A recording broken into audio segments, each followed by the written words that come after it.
de Honduras.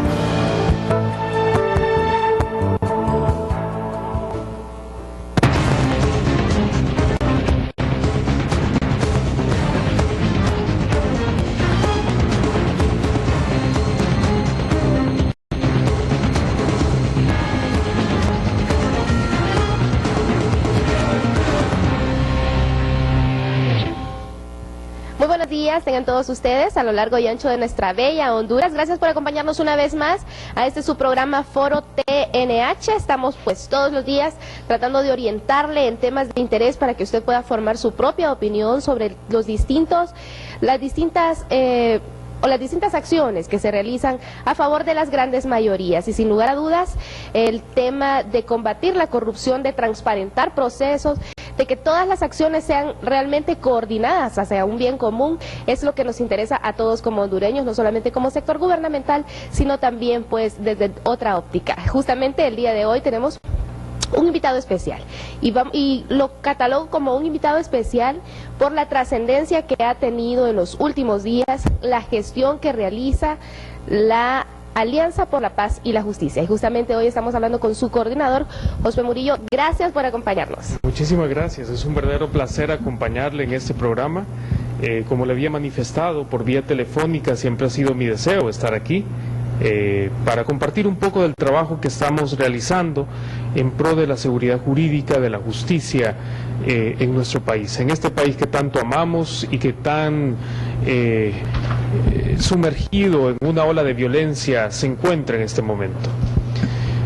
Para nosotros es pues muy grato, porque saber que podemos sentar en nuestro set a una persona que conoce de cerca los problemas con los cuales se enfrenta la sociedad. De repente somos criticados porque somos un canal estatal, somos canal gubernamental, y en las críticas se genera que de repente solo le vamos a un lado de los bandos.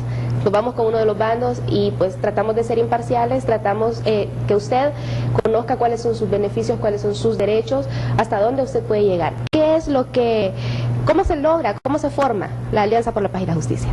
Bueno, esa es una pregunta muy interesante, sobre todo el día de hoy, que en los medios de comunicación estamos viendo serios cuestionamientos hacia la existencia jurídica y legal de la Alianza por la Paz y la Justicia.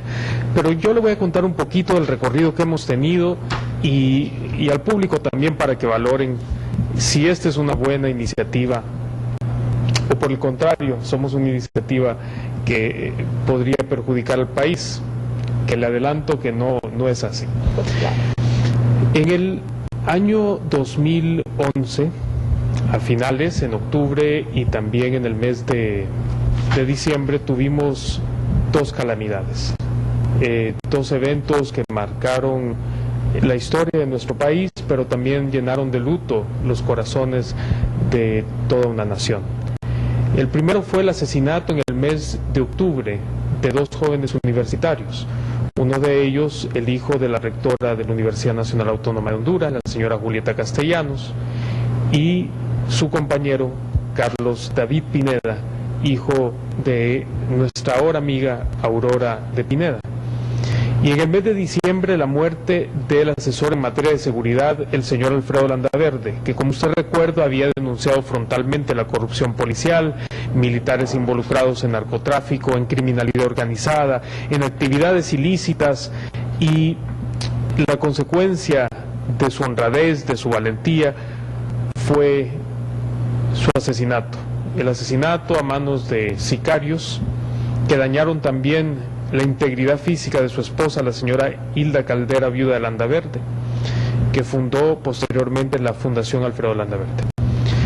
Ante esta situación de inseguridad, ante estos eventos que, llamémoslo de una manera coloquial, fueron la gota que derramó el vaso, la sociedad civil, las grandes redes de sociedad civil que han trabajado en el tema de prevención de la violencia durante años, se percataron que sin una reforma integral, una reforma a profundidad del sistema de seguridad y de justicia, no importa cuántas labores de prevención se hagan, al final no iban a obtener buenos resultados. Como dijimos en un comunicado hace un par de meses, haciendo más de lo mismo tendremos los mismos resultados.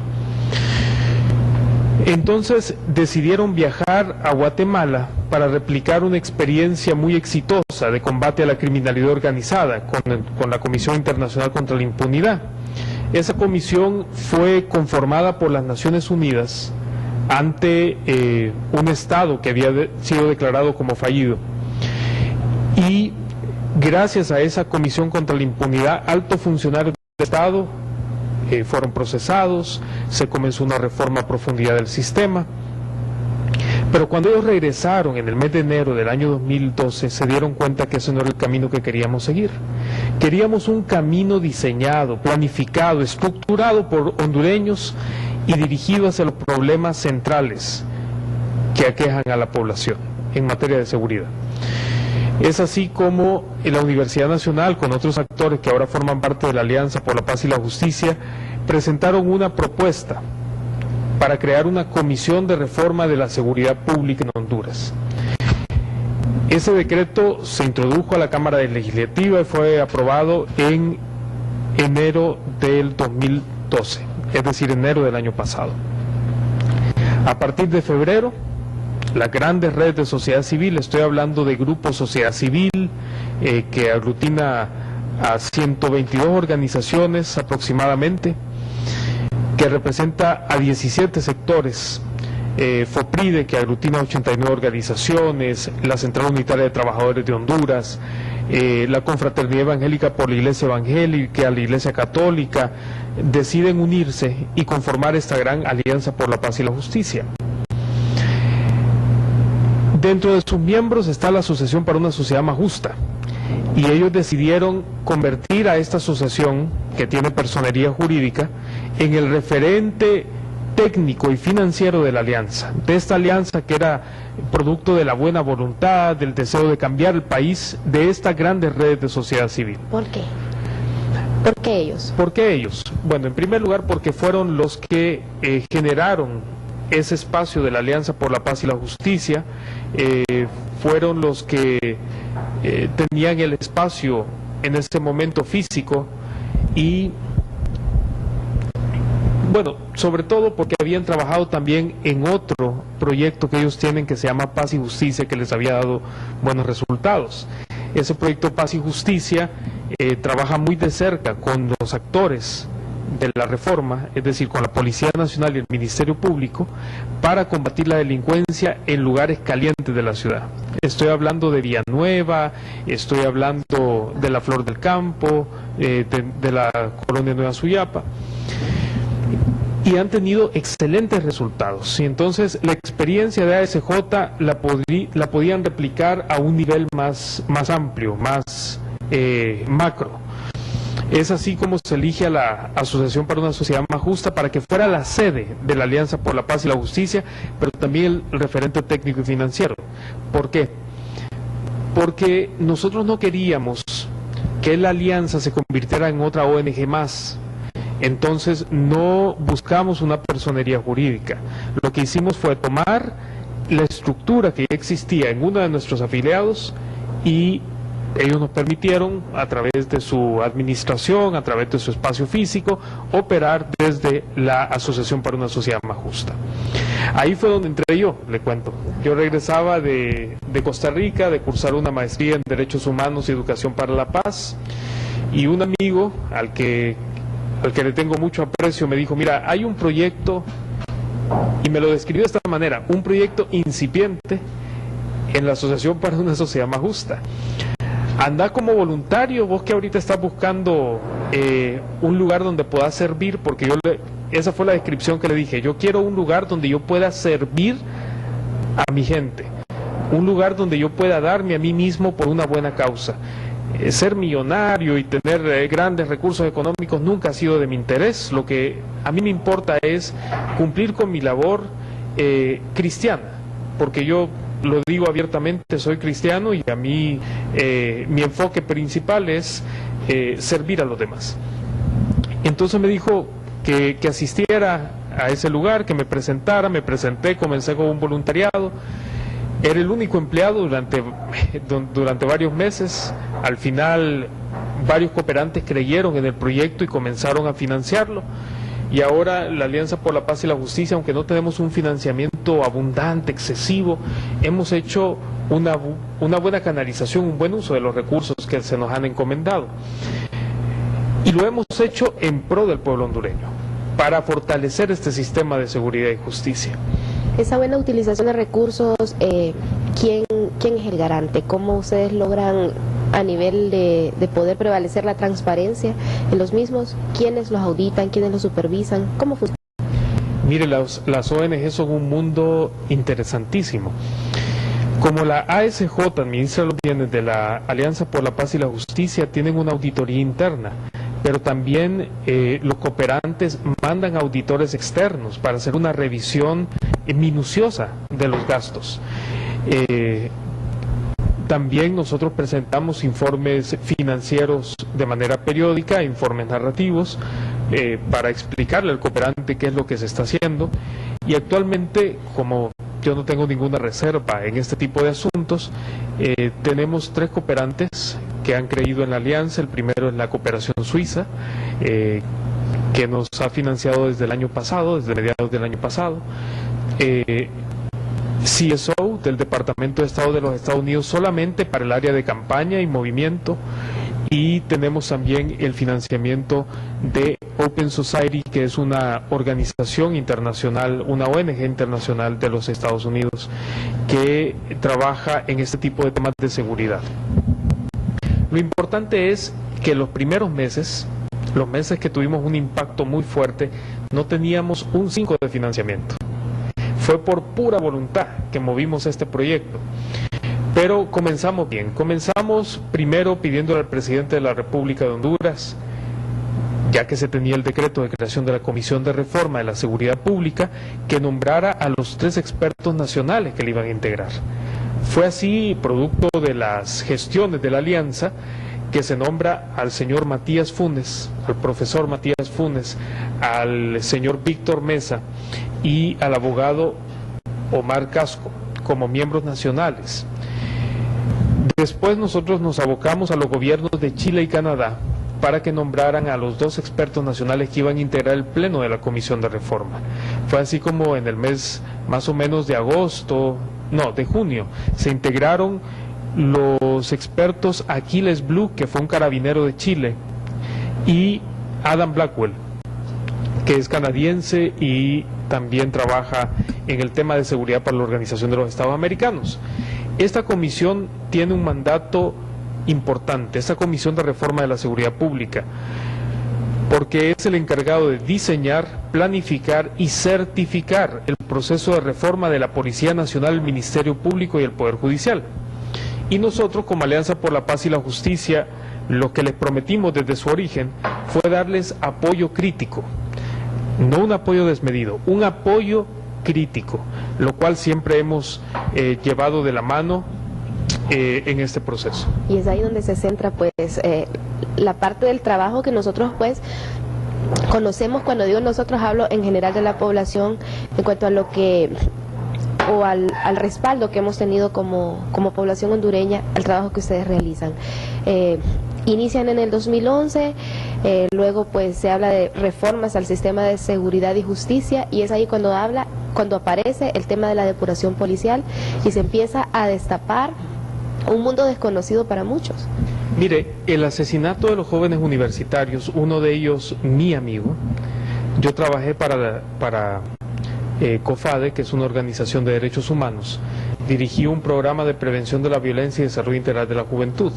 Ahí conocí a Rafael Alejandro Vargas y de hecho viajé a Guatemala con él y con varios otros jóvenes para capacitarnos en resolución alternativa de conflictos y prevención de la violencia.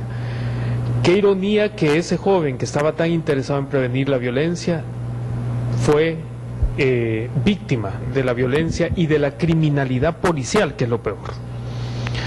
Ahora, ¿qué es lo que nosotros vimos en esos primeros meses? Nosotros nos acercamos a todos los actores del sistema de seguridad y justicia. Nos acercamos a la Dirección de Investigación y Evaluación de la Carrera Policial, que es el órgano encargado de aplicar las pruebas de evaluación de confianza a los miembros de la carrera policial. Nos acercamos a la Secretaría de Seguridad, al Ministerio Público, al Poder Judicial, a la Inspectoría General de Juzgados y Tribunales y a todos los actores importantes de este sistema. Y nos dimos cuenta que la cosa no estaba avanzando, en términos muy llanos. La depuración y la reforma de los entes operadores de justicia no estaba avanzando. ¿Y a qué me refiero con esto? Mire, cuando fuimos a la DSP y le preguntamos algo tan sencillo como ¿cómo seleccionan ustedes a los policías que van a evaluar? El director Villanueva nos respondió, bueno, yo le pido a la policía que me envíen un listado de 50 miembros de la carrera policial para aplicar la prueba de confianza. Ahí comenzamos mal, porque ellos tienen la potestad de pedirle con nombre y apellido a la policía a qué policías quieren aplicar la prueba de confianza. Después le preguntamos cómo están aplicando esas pruebas, qué tipo de pruebas aplican. Bueno, se las estamos aplicando a la escala intermedia de la policía y estamos priorizando la prueba poligráfica. Y entonces a nosotros nos pareció irrisorio. Mire, aquí uno de los grandes problemas es la corrupción, es la falta de transparencia. ¿Cómo es posible que en vez de privilegiar la investigación poligráfica, la prueba poligráfica, no se abocaron a la investigación del patrimonio? Porque si usted quiere saber quién es corrupto en este país, vaya a sus casas, vaya a ver sus carros, vaya a ver su estilo de vida. Y si no concuerda con lo que perciben ellos y sus familiares dentro del 4º grado de consanguinidad y 2º de afinidad, hay un problema y el Estado tiene que investigarlo, pero no se estaban investigando. Además, usted no va a comenzar desde abajo, va a comenzar con las cúpulas de la policía, porque aquí el problema ha sido que hemos tenido directores de la policía vinculados con el narcotráfico y el crimen organizado. Y aquí hay que decirlo de frente, porque si no se dice de frente, mejor no se dice. Aquí no se estaba investigando al señor Ramírez del Cid, a Panchamé, a Muñoz Licona, no se estaba investigando tampoco al Tigre Bonilla, y no estoy acusándolos a ellos de que sean parte del crimen organizado. Lo que estoy diciendo es que ellos tuvieron la batuta de la Policía Nacional y ahora tenemos un caos en esa policía. Nos sentamos con el ministro Pompeyo Bonilla también y le hicimos una pregunta mucho más fácil. Señor, ¿cuántos policías tiene usted en la institución policial? Y nos contestó, francamente, no tengo ni la menor idea. Yo creo que entre 14 y 16 mil. Mire, ese tipo de respuestas son inadmisibles. Son inadmisibles a estas alturas de nuestra historia. Entonces, nosotros nos dimos cuenta que había un problema serio. Y fue así como nos abocamos al fiscal general, le preguntamos sobre la investigación, sobre la coordinación entre el Ministerio Público y la Policía Nacional.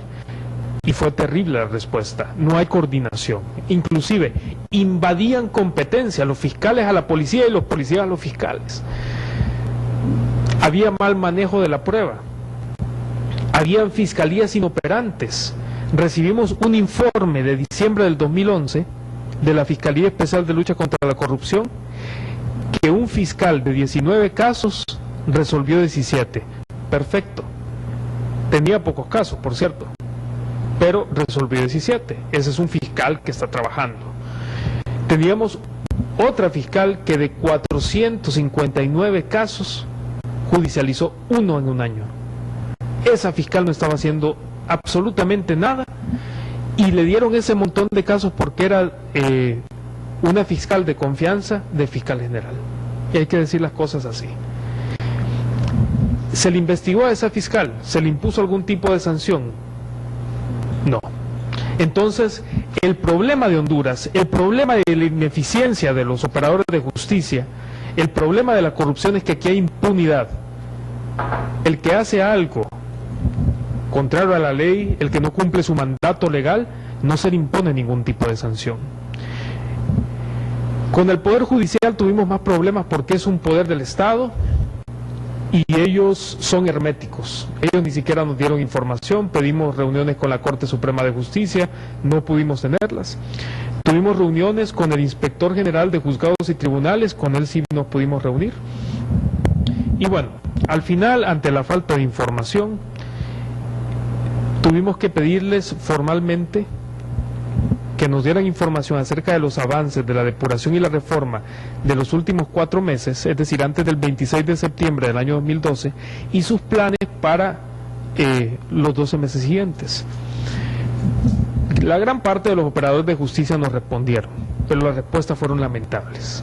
No había planificación, no habían resultados, y bueno, eso nos obligó a tomar acciones al poco tiempo. También nos encontramos con 2 iniciativas que a nosotros nos preocuparon. Eso fue en el mes de julio y agosto del año pasado. El presidente del Congreso Nacional, y como usted me dijo de que aquí tengo la libertad de hablar, entonces lo voy a hacer. El presidente del Congreso Nacional tenía una iniciativa llamada Tropa de Inteligencia y Grupos de Respuesta Especial de Seguridad Tigres, que básicamente era tomar un militar y vestirlo de policía. Era un grupo eminentemente de choque, un grupo que a todas luces iba a violar derechos humanos, y nosotros como Alianza por la Paz y la Justicia no íbamos a permitir que se conformara este grupo. Fue así como nosotros pedimos citas con el señor Mario Pérez, presidente de la Comisión de Seguridad del Congreso Nacional. Ahí sí debo destacar que nos atendieron cada vez que les pedimos cita, que eso fue una muestra de buena fe de parte de la Comisión de Seguridad del Congreso. Después llamamos a la Comisión de Reforma de la Seguridad Pública, trajimos expertos internacionales, llamamos a la Comisión de Seguridad y tuvimos un gran foro en el que invitamos a un amplio número de organizaciones de sociedad civil y de ciudadanía en general, llamado Foro Tigres. Y ahí se discutió el tema de la militarización de la policía y el retroceso histórico que implicaría que el pueblo hondureño aceptara la conformación de la Policía Tigres, y detuvimos el proceso en ese momento. Pero también nos encontramos con la elección del Consejo de la Judicatura y la carrera judicial. Eso estaba sucediendo el año pasado, nosotros decidimos participar como veedores, como observadores, y a medida que comenzamos nuestra participación, conocimos a varios actores del Congreso Nacional y les dijimos: miren, este proceso se está llevando a cabo de manera incorrecta, ustedes tienen que asegurar la publicidad de los antecedentes, de las hojas de vida de cada uno de los candidatos, dar tiempo para que la ciudadanía emita opiniones, tienen que transparentar el proceso. Cuando vimos que el proceso estaba viciado políticamente, nosotros nos retiramos y también llamamos expertos internacionales. Ahí estuvo en la mesa la Comisión Internacional de Juristas, la Comisión de Reforma de la Seguridad Pública, el mismo Congreso Nacional, y llegamos a la conclusión que un órgano tan importante, porque el Consejo de la Judicatura no solamente va a administrar los presupuestos de un poder del Estado, va a nombrar y remover jueces y magistrados de cortes de apelaciones, y no podíamos permitir la politización partidaria de ese órgano. Ya se estaban dividiendo el pastel otra vez, nacionalistas y liberales, y nosotros no podíamos permitir eso. Trajimos a la Comisión Internacional de Juristas, hicieron un análisis de la ley del Consejo de la Judicatura. No procedía conformar un consejo bajo una norma tan débil, una norma tan ambigua, que dejaba lagunas legales que podían interpretarse de manera negativa para el Poder Judicial. Así que detuvimos ese proceso también. Presionamos bastante a la Comisión de Reforma para que emitiera las propuestas de reforma de todo el marco jurídico. Eso sucedió el 26 de octubre del año pasado. Estuvimos aquí en la Casa Presidencial, ellos dieron el paquete de reformas al presidente de la República, y bueno, estábamos satisfechos porque la comisión había hecho bien su trabajo.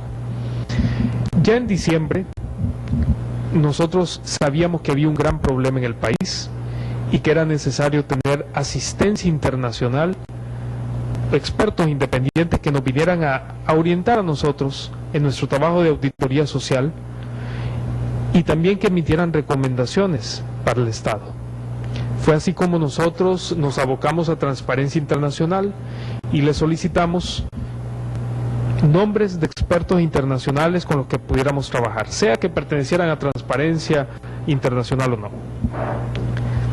Fue así como en enero de este año se conforma la Comisión Multinacional de Expertos Independientes de la Alianza por la Paz y la Justicia, integrada por José Ugaz, que fue un peruano que metió presos a Fujimori y a Montesinos, a dos presidentes en Perú, bueno, a un presidente y su asesor, el que traficaba con influencias a nivel del Estado. Edgar Gutiérrez, que es el experto de la Organización de los Estados Americanos en el tema de crimen organizado y narcotráfico, que son los problemas que nos están aquejando a nosotros, que nos están robando el futuro, diría yo.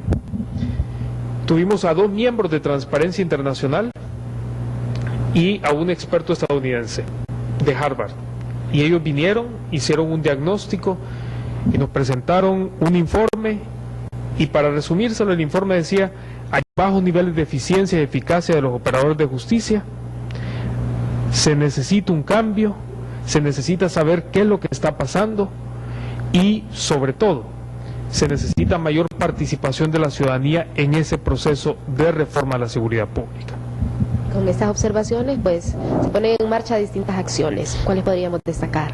¿Y ustedes consideran, pues, que han sido las que han puesto o que han marcado mella? Mire, yo creo que la acción por la que más se nos ha criticado y más se nos ha alabado fue dirigirnos al Congreso Nacional. Recuerdo que fue a inicios del mes de abril, con un pronunciamiento que titulamos "No aguantamos más".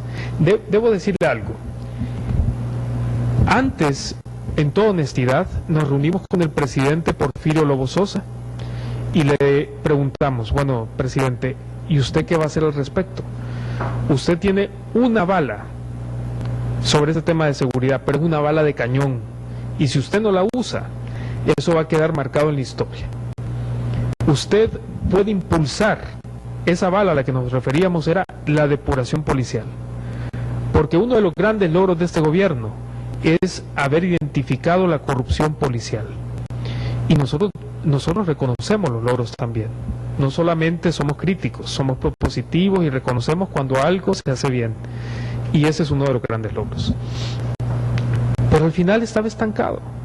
La DSP no estaba depurando, tampoco mirábamos acciones del ministro de Seguridad anterior, y eso nos obliga a ir a hablar con el presidente del Congreso, y le dijimos: mire, señor presidente, nosotros tenemos un gran problema en el país, ustedes han hecho su trabajo porque han aprobado leyes, pero al final de cuentas no vemos cambios.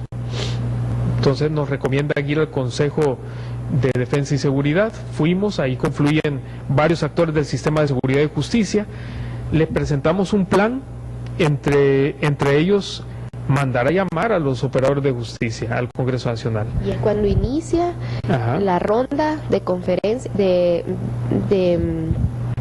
ya me bloqueé.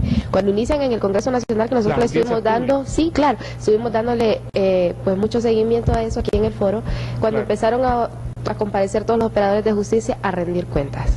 Es ahí a donde empieza la lucha de frente. Pues la verdad, cuando fuimos al Consejo de Seguridad, todavía no nos hacían mucho caso, pero nos abocamos al Congreso con un comunicado que titulamos "No aguantamos más", que creemos nosotros que es el clamor de todo un pueblo. Y ahí reconocíamos también, porque parte de ser crítico, la diferencia entre ser criticón y crítico, es que el criticón todo lo ve negativo. Todo lo señala y dice: eso está malo, y aquellos no operan. El crítico reconoce lo bueno e identifica lo malo, pero no se queda en la simple identificación, sino que toma acciones, genera propuestas para cambiar una situación anómala, una situación negativa, a una situación positiva. Fue así como en nuestro comunicado reconocíamos que el Congreso Nacional había aprobado leyes, creado instituciones como la Comisión de Reforma de la Seguridad Pública y la DISP, había también creado fondos especiales como la tasa de seguridad para combatir la delincuencia, pero que aún así no mirábamos resultados. Entonces, en ese comunicado, ¿qué es lo que pedimos? Pedimos al presidente de la República la destitución inmediata e irrevocable del director Eduardo Villanueva y del director adjunto Mario Chinchilla por su incompetente y mediocre desempeño al mando de la DSP. por no poder depurar la policía, por no tener la pericia, por no tener la voluntad política, por colusión, pero no estaban depurando. Y le pedíamos al Congreso que mandara llamar, haciendo uso de su función contralora, a los altos operadores de justicia. Estamos hablando del secretario de Seguridad, director de la Policía Nacional, presidente de la Corte Suprema de Justicia y sobre todo Ministerio Público, que es el cuello de botella del sistema de justicia. Ahí es donde realmente comienzan las rondas. Para nuestra sorpresa, no solo mandó a llamar a los que nosotros pedíamos, mandó a llamar primero a la DISP, a los que nosotros desde entrada, desde el comienzo pedimos que fueran destituidos. Las audiencias confirmaron lo que nosotros ya sabíamos. No había depuración, la depuración no se estaba haciendo de manera descendente. Las pruebas de confianza, integralmente, estoy hablando de las pruebas poligráficas, toxicológicas, estudios patrimoniales y pruebas psicométricas, solo se le habían aplicado aproximadamente a 250 policías, integralmente. De esos 250, 55 habían reprobado. De esos 55 reprobados, 27, solamente 27 fueron notificados, y de los 27 solo 7 policías depurados. No había depuración, y no había a ese punto investigación del patrimonio de los policías. Estamos hablando de que hay magnates del crimen organizado dentro de la policía, personas que percibían 5.000 lempiras mensuales y que tenían cuentas bancarias con 8 millones de lempiras. ¿Cómo? Sus cónyuges no trabajaban, sus hijos eran menores, no había posibilidad, no habían recibido herencias tampoco, y donaciones. Entonces, al final de cuentas, tenemos un problema de corrupción que no se estaba tratando. El Ministerio Público, bueno, usted escuchó al fiscal general. El fiscal general nos dijo que solo un porcentaje muy pequeño, muy bajo de las denuncias son investigadas, y un porcentaje mucho menor son judicializadas. Recuerdo que yo le hice una pregunta directa al fiscal general. Le dije: fiscal general, el Ministerio Público está en un caos por su mala administración. Acá tenemos estos informes. Una fiscal de 469 casos solo judicializó 1, esta fiscal de 430 solo judicializó 2. ¿Qué medidas correctivas han tomado? Además, su personal está altamente desmotivado por las asimetrías, las inconsistencias de una mala dirección. Y no me contestó la pregunta. No pudo. Inclusive hicimos una revisión de los videos y él contestó solamente el 22% de todas las preguntas que los diputados y la sociedad civil le hicimos. No pudo contestar. El resto de las preguntas se las delegaba a la directora de fiscales o a otro funcionario. No tenía ni siquiera la capacidad para contestar las preguntas de una institución que él dirigía, porque no conocía bien su institución. Al director de la policía lo habíamos estado presionando todo el año 2012 para que se sometiera a las pruebas de confianza, y digo que no lo iba a hacer. En las audiencias públicas se comprometió a hacerlo, y se comprometió también a someter a toda su cúpula a las pruebas de confianza. Eso fue un logro de las audiencias públicas. El ministro de Seguridad también quedó evidenciado. Mire, ahí llegaron prácticamente a culpar a la otra institución de ser ineficiente. ¿Cómo es que le llamaron los medios de comunicación? El mar de lágrimas en el Congreso Nacional.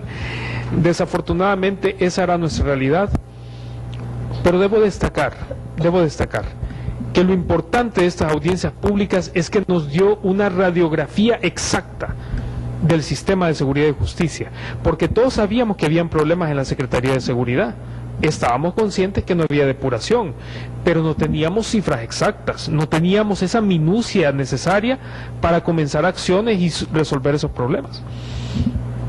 Eso fue lo que nos dio esas interpelaciones. El presidente de la Corte llegó más preparado, lo asesoraron bien, llegó en una actitud de humildad, de reconocimiento de los errores, y también se comprometió a someter a las pruebas de confianza a los jueces y magistrados de Corte de Apelación. Eso fue un gran logro. La Comisión de Reforma de la Seguridad Pública pudo entregarle personalmente al presidente del Congreso el paquete de reformas. Se dijo ahí que se iban a discutir y todavía no se han discutido. Seguimos en espera. Lo importante es que a partir de ese momento se comenzó a dinamizar el proceso de cambio del sistema de seguridad y justicia. Ya con datos reales, con falencias al descubierto, con completamente el panorama claro. Ahora, en estos momentos, la difícil situación que estamos enfrentando como país son todos estos esfuerzos para nombrar a un nuevo fiscal, que se quede la Junta Interventora en el Ministerio Público por lo que resta de meses. ¿Qué pasa? ¿En qué momento estamos de este proceso? Mire, estamos en un momento crucial en la historia de nuestro sistema de justicia, porque a raíz de esas audiencias públicas que nosotros promovimos como alianza, le pedimos al Congreso Nacional que llamara a todos los altos funcionarios y el Congreso respondió, y eso debemos reconocerlo. Se nombra una comisión interventora para sentar las bases de la depuración y la reforma en el Ministerio Público. Afortunadamente, esa comisión fue integrada por personas con alta capacidad. María Antonia Navarro, la abogada María Antonia Navarro, la abogada Miriam Guzmán, la abogada Ángela Madrid, el abogado Lino Tomás. Ellos llegaron a resolver problemas que nosotros ni pensamos que tenían que abordar. Por ejemplo, problemas administrativos. Se había contratado personal supernumerario por cuestiones político-partidarias. Ese es el problema de poner a políticos en puestos de técnicos, de científicos, de profesionales de alto nivel. Llegan a una institución del Estado y la ven como una empresa privada. Como aquí voy a poner a todos mis correligionarios. Eso no es así. Es que mire, usted puede ser muy cercano al presidente de la República, muy cercano al presidente del Congreso, pero ellos deberían saber que trabajan para el pueblo hondureño y que en puestos claves hay que poner a personas claves, personas que sepan de la materia, no a correligionarios que no saben, solo porque tienen bases y que les van a ayudar al momento de las elecciones. Eso no debería operar así, pero es lo que tenemos en este momento. Lo importante es que a raíz de todo lo que ha sucedido en el Ministerio Público, de la Comisión Interventora, de las constantes presiones de la Alianza por la Paz y la Justicia, que hemos sido incesantes, permanentes en decir, es necesario cambiar los liderazgos dentro del Ministerio Público, es que el fiscal Luis Alberto Rubí, el fiscal general y el fiscal adjunto, el abogado Roy Urtecho, renunciaron de sus puestos. Pero eso nos abre otro frente. ¿Qué es lo que sucede entonces? La Comisión Interventora continúa con su mandato. El Congreso Nacional nos llama a toda la sociedad civil y a varias instituciones del Estado, a través de los medios de comunicación, un lunes, para que nos presentemos el martes al Congreso Nacional para trabajar en una nueva ley del Ministerio Público. La reforma del marco normativo del Ministerio Público es una necesidad identificada en todos los informes, todos los diagnósticos elaborados sobre el Ministerio Público, y también una necesidad que identificó la Comisión Interventora. El problema es la metodología, el problema es la prisa. El problema es que el Congreso nos llama, ni siquiera de manera formal, sino que a través de los medios de comunicación, para que nos presentemos un martes, y lo hacen el lunes. Nos presentamos, la Alianza por la Paz y la Justicia, estaba la Universidad Nacional, el Instituto de Acceso a la Información Pública, llega Roy Urtecho como colegio de abogados, que a mí me pareció impresionante que el tipo llegara después de haber renunciado. Con qué cara llegó al Congreso Nacional, después de que se había improbado su conducta administrativa. Pero está bien, es un ciudadano y tiene derecho a llegar. Yo, por lo menos, hubiera mandado un representante. Pero bueno, cada quien tiene su estilo, su manera de hacer las cosas y sus descaros y excesos. Estaban grupos campesinos, grupos de mujeres, la Alianza por los Derechos Humanos, grupos de discapacidad. Había una amplia representación de diversos sectores y diversas instituciones del Estado. Y lo que nos dicen a nosotros es, en 30 días debe estar aprobada la nueva ley del Ministerio Público. Nosotros nos vamos con la información que nos dieron, 4 mesas de trabajo, lo hablamos entre los miembros de la alianza y nos dimos cuenta de que esta era una improvisación más y no podíamos permitirlo. Así que emitimos un pronunciamiento público el día lunes, al día siguiente participamos en un foro, en un medio de comunicación y expresamos nuestra preocupación. Una ley tan importante o reformas tan importantes a la ley del Ministerio Público no se pueden hacer en un plazo tan corto. Necesitamos, o como nosotros decimos, mire, una ley tan importante debe ser el resultado de amplias consultas, de diálogos, de estudios de derecho comparado, de estudios a profundidad, de consultas con expertos internacionales. Nosotros tenemos relación con Transparencia Internacional, la Fundación del Debido Proceso, que ha participado en reformas del Ministerio Público en todo el hemisferio. Y quieren hacerlo en menos de 30 días. Ya nos quedaban 20 días para ese entonces. Y nosotros dijimos que no íbamos a aceptar eso. Y que no íbamos a permitir que el Congreso Nacional, a través de sus diferentes bancadas, nos instrumentalizara como sociedad civil. Porque sabíamos que la elaboración precipitada de la ley del Ministerio Público era solamente para proceder a la elección del fiscal general. Y nosotros dijimos, aquí hay un problema. Tradicionalmente, la costumbre es que los partidos mayoritariamente representados en el Congreso Nacional se reparten el pastel del Ministerio Público. Y nosotros no queremos eso. ¿Por qué? Porque tenemos ejemplos de otros países de Centroamérica. En Guatemala había un fiscal general altamente comprometido con las cúpulas de poder de Guatemala. ¿Qué hizo la sociedad civil como la Alianza por la Paz y la Justicia? Nuestros homólogos allá en Guatemala presionaron al Estado, movieron los cimientos del Estado hasta que consiguieron la destitución de ese fiscal general. Que por cierto, nosotros pedimos el juicio político para el fiscal Luis Alberto Rubí, no se nos hizo caso, pero renunció, que es lo bueno. El Congreso Nacional de Guatemala nombra un nuevo fiscal general, altamente comprometido con intereses políticos sectarios. La sociedad civil no se quedó tranquila, no se quedó quieta. Es solamente viendo los excesos del Congreso Nacional guatemalteco. Y nuevamente presionaron al Congreso y lograron que se nombrara la fiscal Claudia Paz Paz. Esa fiscal ha venido a revolucionar, a renovar, a reformar el Ministerio Público guatemalteco. Y es un ejemplo no solamente para Centroamérica, sino para todo el continente americano. Es un ejemplo a nivel hemisférico. Si Guatemala pudo, que es nuestro vecino más cercano, ¿por qué nosotros no podemos? Si Nicaragua tiene una policía comunitaria, eminentemente civil y comunitaria, y 11 muertes por cada 100.000 habitantes, ¿por qué nosotros no podemos copiar esos modelos? Si Nicaragua, si Costa Rica han podido meter presidentes de la República corruptos a la cárcel, ¿por qué nosotros no vamos a poder? Entonces la pregunta que teníamos era esa: si ellos pueden, ¿por qué nosotros no? Poner un buen fiscal. Nos pronunciamos en contra, tuvimos nuestros choques con el Congreso Nacional, sobre todo con la bancada del Partido Nacional, y al final decidimos participar en el proceso siempre y cuando no se hiciera quemarropa, o como nosotros decimos, a matacaballo. El Congreso entendió. El Congreso lo entendió. Y mire, y eso lo debo destacar. Nosotros hemos tenido serios conflictos con el Congreso Nacional y hemos tenido nuestros choques con la bancada nacionalista. Pero al final de cuentas, si los argumentos son de peso, ellos entienden y reconsideran sus posiciones. Esa es una muestra de buena fe. Al final, acordamos con la Comisión de Reforma de la Seguridad Pública, con los fiscales, integrar una mesa aparte.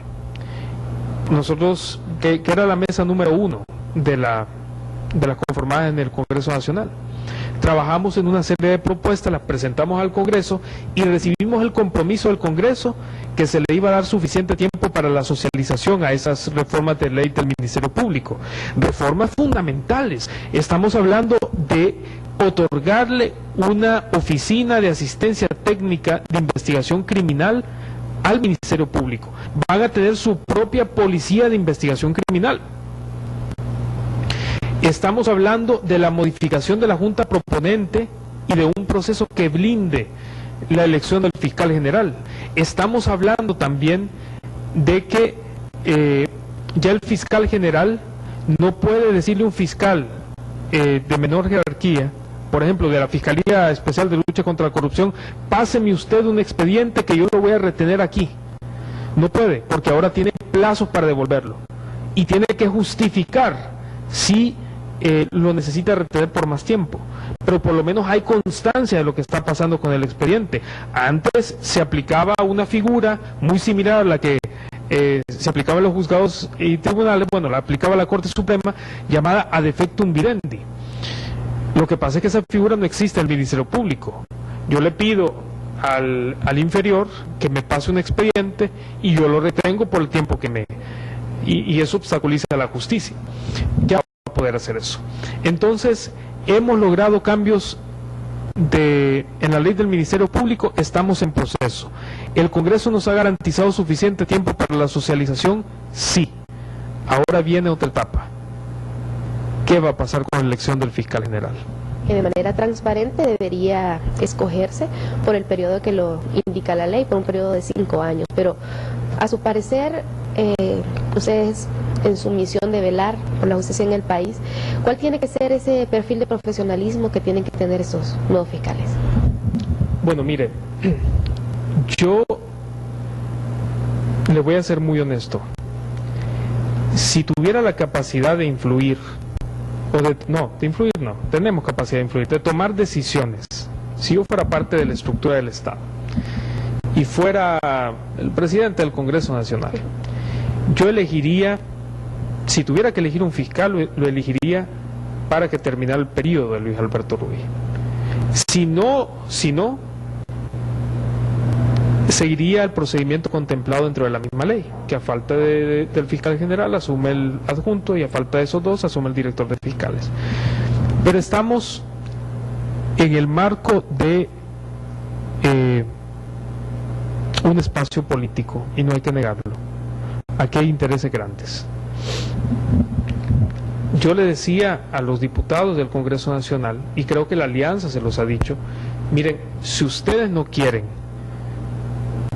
que se elija el próximo año, porque ustedes saben que va a haber otra composición en el Congreso Nacional, hay otros partidos políticos que van a entrar en la escena, en el diálogo, díganlo públicamente, por lo menos sean honestos en eso, díganlo, no queremos porque va a estar el PAC, porque va a estar libre y porque van a estar todos los demás. ¿Cuál es el miedo? Más bien, eso genera más confianza en el pueblo, porque dicen, aunque no estemos de acuerdo con sus motivaciones, por lo menos sabemos que esas son las motivaciones reales. Pero bueno, la cuestión es de que sí se va a proceder a una elección del fiscal general, aunque nosotros nos hemos manifestado en contra como Alianza por la Paz y la Justicia. No queremos que se elija un fiscal general por 5 años, pero si se llega a elegir un fiscal por 5 años, se tiene que hacer a través de un procedimiento que garantice que ese fiscal va a ser una persona con amplios conocimientos, una persona con una hoja de vida intachable, una persona libre de las ataduras político-partidarias. No digo que no tenga partido político, digo que no responda a intereses político-partidarios. Para eso necesitamos un proceso de audiencias públicas, pero no solamente audiencias públicas, es que aquí hay una visión reduccionista, minimalista de esos procesos de selección de altos funcionarios. Las deliberaciones de la Junta Proponente deben ser públicas. Las deliberaciones de la Comisión Especial del Congreso Nacional para la elección del fiscal deben ser públicas. Las evaluaciones de cada uno de los candidatos deben ser públicas. Pero voy más allá. Y mire, eso le va a enojar a los candidatos que se postulen. Las hojas de vida, los documentos que ellos presenten, como la hoja de antecedentes penales, el registro en su respectivo colegio, que tiene que ser el colegio de abogados, tiene que ser público y se le debe dar un espacio a la ciudadanía, ya sea a través de portales de internet, para que emitan opiniones acerca de esos candidatos. porque eso garantiza el proceso. Se debe llamar a la Fundación del Debido Proceso, a Transparencia Internacional, para que estén encima observando y viendo cómo, para que den fe del proceso también, para que sean observadores internacionales. ¿Por qué no? Mire, si aquí queremos ser crudos, se va a querer elegir un fiscal general nacionalista y un fiscal adjunto liberal. Lo importante no es que sea cachureco y que sea liberal. Lo importante es que sea una persona íntegra. Para eso necesitamos que la Junta Proponente le envíe al Congreso cinco candidatos de muy alto nivel, que los 5 sean extraordinariamente buenos y que al Congreso no le quede más que elegir entre esos 5 buenos a 2. ¿Por qué? Porque si le dejamos nosotros a 3 buenos y a 2 malos, nos da miedo que escojan los 2 malos. Y les soy honesto. Porque así funciona. Así ha funcionado. Claro. Pero si hablamos en cuanto a hojas de vida intachables, y a mí pues me ha parecido muy bien en lo particular, fue cuando se crea la Dirección de Investigación y Evaluación de la Carrera Policial. Se ven hojas de vida de personas que son pues muy rectos, muy honestos, pero pasa algo: los procesos complicados de trabajo. ¿Por qué la DSP, aún con personas muy honorables en los cargos, no han podido dar los resultados que toda la población espera? Mire, aquí hay 2 cosas. Yo no dudo de que el abogado Eduardo Villanueva, mire, yo he hablado con Eduardo Villanueva cuando todavía teníamos relación institucional. Yo llegaba como Alianza por la Paz y la Justicia, me recibí un par de veces en su despacho. Es un caballero de pies a cabeza, una persona que ha tenido un recorrido de vida interesante y debe ser un buen esposo, un buen padre, un buen abuelo, pero no ha podido ejercer bien su función como director al frente de la DISP. El problema aquí es que no nos podemos dejar llevar por sentimentalismo. Aquí hay que ser objetivos. Nosotros hablamos de resultados. Si no presentan resultados, la persona debe salir, y por eso nosotros pedíamos la destitución de estos funcionarios. Lo que a nosotros nos interesa, para finalizar, porque veo que el tiempo nos apremia, como Alianza por la Paz y la Justicia, es fortalecer el Estado de Derecho, es fortalecer las instituciones operadoras de justicia. Queremos una policía eminentemente civil y comunitaria. Queremos un ministerio público que investigue y que resuelva esos delitos contra la vida que tanto nos pesan a nosotros como hondureños. Queremos jueces imparciales que trabajen en pro del pueblo hondureño y no a favor de clases privilegiadas. Y eso lo vamos a lograr si todos nos unimos en este esfuerzo por renovar nuestro sistema de seguridad y de justicia. ¿Cómo apoyar todos estos grandes procesos a la población que está en casa y que nos siguen siempre de cerca en nuestro foro? Nosotros tenemos una página de Facebook, Alianza por la Paz y la Justicia, y una página de internet, nos pueden buscar. Nosotros tenemos información de cómo unirse a la Alianza por la Paz y la Justicia, cómo generar acciones de incidencia dentro de sus comunidades. De hecho, estamos formando bases en diferentes sectores del país. Ya estamos en el occidente, nuestras organizaciones están en todo el país, gracias a Dios. Islas de la Bahía, desafortunadamente no he tenido la oportunidad de ir a Islas de la Bahía para ir a verificar, pero vamos a ir. Pero vamos a ir algún día. No, pero la cuestión es de que sí queremos integrar a más personas, podemos hacer el cambio, pero tenemos que tomar esto con valor y firmeza. Claro que sí. Murillo. Muchísimas gracias. Gracias a usted por habernos acompañado hoy en Foro TNH. Ya estamos por concluir nuestra semana y nosotros pues siempre tratando de orientar, de que usted conozca los distintos puntos de vista de todo lo que acontece en nuestro país, ser parte activa de todos esos procesos. Sabemos que las críticas, cuando son constructivas, nos ayudan a crecer, nos ayudan a desarrollarnos, y sabemos que con la representación de esta organización, Alianza por la Paz y la Justicia, pues vamos en buen camino en aras de la transparencia. Esto ha sido todo por hoy en Foro TNH. Le invito a que mañana en punto de las 7 de la mañana nos acompañe con otro tema de interés nacional para desarrollar a nuestra bella Honduras. Tengan todos ustedes un feliz día.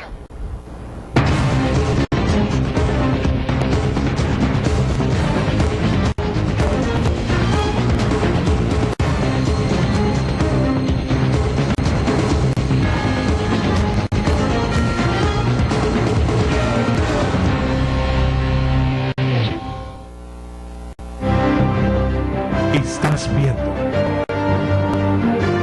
televisión.